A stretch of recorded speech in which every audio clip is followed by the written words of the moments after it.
State है जो अपने एक अस्तित्व में है और पहचान में है, लेकिन राजधानी के सवाल पर एक ऐसी बात आ जाती है कि सब कुछ अस्थायी सा दिखाई देता है। ये समस्या कैसे निदान होगी और कैसे हम लोगों के मानस में उतारेंगे कि ये लड़ाई कुछ नहीं है, आप उत्तराखंड को व्यापक रूप में देखें। देखिए, उत्तराखंड का निर्माण राज्य की मांग को लेकर हुआ। हाँ जी। उत्तराखंड का निर्माण कोई राजधानी को लेकर के या कोई और विषय को लेकर के ये कभी यहाँ के लोगों ने बलिदान इस नाम पर नहीं दिया। यहाँ का जो संघर्ष था वो था कि हमारी राजधानी होनी चाहिए, इसलिए राजधानी है, चल रही है। हाँ जी। 25 साल से इतने काम चल रहे हैं और काम चल ही नहीं रहे हैं। मैं अभी के मीडिया के माध्यम से देखता हूँ कि बहुत से प्रोग्राम में, वो चाहे सतत उन्नति का प्रोग्राम हो या दूसरे जीएसटी जो जीडीपी हो, उन सब में आज उत्तराखंड अग्रणी राज्यों में से एक है। कहाँ इतना पर्वतीय पिछड़ा प्रदेश था, कहाँ मुझे जब मैं एमएलए था, जब मुझे अपने क्षेत्र में जाना होता था कपकोट, तो मैं गढ़वाल से 2 दिन पैदल चल कर अपने क्षेत्र में पहुंचता था, फिर वहाँ 5 दिन दौरा करके तब मोटर रोड में पहुंचता था। अब जहाँ से भी जाओ वहां से मोटर ही मोटर है। तब ये हमारा मोबाइल मुश्किल से वो ऐसा वाला कभी कभी सुनाई देता था। आज घर घर में सबके पास मोबाइल है। अब सामान्य महिला भी जब गांव से जाती है घास काटने, लकड़ी लाने, तो भी उसके हाथ में आपको मोबाइल दिखेगा। तो एक प्रकार से जो जिनकी उम्र आज 80 की हो गई, 75 की हो गई, ऐसे लोगों को तो ऐसा लगता है कि भाई हम इंद्रलोक में तो नहीं आ गए कि गडकरी मोदी की जो सड़कें हैं उनको देख करके आप इस बार सड़क से आई होंगे, आपको 5 घंटे से ज्यादा लगे ही नहीं होंगे, पहले 7-7, 8-8 घंटे लगते थे। तो एक नई दुनिया है। मोदी जी की कृपा से, धामी की कुशलता से इतनी एरोड्रम बन गए हैं। जगह जगह आप जिस मुंशियारी को हम लोग 15 घंटे में पहुंचते थे, वो आज हम 25 मिनट में पहुंच रहे हैं। तो एक प्रकार से जो उसका स्टेट की परिकल्पना थी कि भी यहाँ विकास होना चाहिए।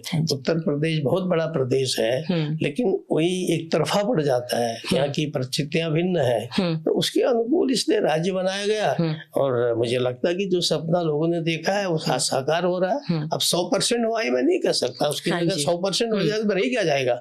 इसलिए जो है सतत प्रक्रिया है। और मुझे लगता है कि अभी जो आप कह रहे हैं कि कुछ होना है, वो होना भी है बहुत सारा। अभी भगत दा, मैं आप ही के उत्तर से एक शब्द चुरा लेती हूँ। आपने इंद्रलोक कहा।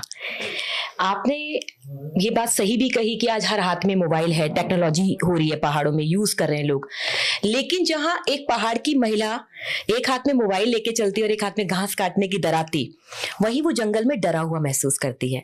मेरा सवाल आपसे स्पष्ट तौर पे ये है कि एनिमल ह्यूमन का जो कॉन्फ्लिक्ट है, जो पहाड़ों से अब तस्वीरों में सामने निकल कर आ रहा है, उसके लिए सरकार क्या कर रही है? देखिए, ये जो प्रश्न है ये केवल उत्तराखंड से संबंधित नहीं है। बिल्कुल। ये समग्र जो हमारा हिमालयन रेंज है, ये उस सब के लिए लागू होता है। और बहुधा हमारे दक्षिण भारत में, पूर्व में, पश्चिम में जहाँ भी अभयारण्य है, वहाँ कहीं न कहीं ये झगड़ा चलता रहता है। ये क्या सरकार इसे गंभीरता से ले रही है? कलश चलता रहता है। नहीं, सरकार गंभीरता से ले रही है। और मुझे लगता है कि पूरे भारतवर्ष के स्तर पर क्या हुआ कि कुछ लोगों ने प्रकृति प्रेम के नाम पर, पर्यावरण के नाम पर इतने अधिक माहौल ऐसा बना दिया कि 1980 का जो फॉरेस्ट कानून बना, एक्ट बना 1980 का, वो इतना कठोर बन गया कि उसमें ऐसा लगता था कि भाई आदमी की कीमत कम है और जंगल के पशुओं की कीमत ज्यादा है। अच्छा लक्ष्य था, अपनी इंटेंशन कोई बुरा नहीं था, क्योंकि बुरी तरह से लोग पेड़ काट रहे थे और नुकसान कर रहे थे। लेकिन वो क्या हुआ कि it went from one extreme to another extreme, है ना। एक अति से आप दूसरी अति में चले गए। तो उसके कारण से क्या होगा कि अब गाँव में जो शेर है, बाघ हमारे बोलते पहाड़ी में उनको, छोटे छोटे बाघ, बाघ तो बड़ा होता है जो कारपेट में मिलेगा आपको, लेकिन वो इतनी अधिक संख्या में आग हुए हैं कि स्वाभाविक है कि वो घर तक आएंगे, उनको खाना नहीं मिलेगा। पहले तो लोग मारा करते थे, हैं साधु सन्यासी जिसके पास बागंबर शाला हो गई वो माना जाता था बहुत अच्छा है। आज अगर आप किसी के पास बागंबर शाला दो क्योंकि तो दूसरे दिन जेल में चले जाएगा। तो इसलिए वन एक्सट्रीम टू अंदर एक्सट्रीम, एक अति से दूसरे अति में जाना, इसके कारण से ये जो क्लेश है, इस क्लेश के कारण से जो पशुओं के साथ हो रहा है, जंगली जानवरों के साथ हो रहा है, तो उसको एक नई दृष्टि से देखना पड़ेगा और कोशिश की जा रही है कि उनके लिए और बाड़े बनाए जाएं। बाघ आ रहा है, ऐसा आ रहा है, हम दूसरी कोशिश भी कर रहे हैं, सेंटर से पैसा मांग रहे हैं। हम कहते हैं भाई आप जो है खेतों के चारों ओर जाली लगाने के लिए हमको सहायता करो। नहीं तो फिर अगर सेंटर में तो आप ही की सरकार नहीं, देखो सेंटर में सरकार है, हाँ जी, और सरकार हमेशा सबकी होती है, बिल्कुल। हाँ, मुझे बहुत बार आपको किस्सा सुनाऊं, जब 77 में जनता पार्टी की सरकार बनी तो बहुत लोगों ने मुझसे कहा, तब मैं आरएसएस का काम देखता था, बीजेपी नहीं देखता था। अच्छा। बोले भगत दा अब तो अपनी सरकार बन गई। तो मैंने कहा भाई सन 1947 से इस देश में अपनी ही सरकार है, तो इसलिए ये तो देखने का एंगल है। तो कुल मिलाकर के एक नए ढंग से सोचना पड़ेगा ताकि आदमी का जीवन सुरक्षित रहे और पशु भी, प्रकृति भी ठीक रहे। भगत दा, कहीं एक कारण ये तो नहीं कि जो जंगल काटे जा रहे हैं, जंगल कट रहे हैं, पहले एक जंगल होता था बड़ा, क्योंकि उत्तराखंड मेरे लिए वही है कि सुकून है। आप देखते होंगे कि हर शुक्रवार को HR नंबर की गाड़ियां, DL नंबर की गाड़ियां सब आपके उत्तराखंड में आ जाती हैं। तो कहीं ना कहीं ऐसा तो नहीं कि ये जो पर्यटन के नाम पर इतने होटल्स बढ़ रहे हैं, जंगल और पहाड़ कट रहे हैं, इसीलिए भी एक जानवर नीचे उतर कर आता है और शिकार करता है? नहीं, हाँ। इसका उससे कोई संबंध नहीं है। सीधे ये है कि हमारे गांव में पहले एक गांव में बंदर दिखा तो भगाया तो दूसरे गांव जाता था, ठीक है, खत्म एक दिन की ड्यूटी। आज ये कि हर गांव में बंदर ही बंदर है, ठीक है, लोगों के लिए खेती संभालना मुश्किल है।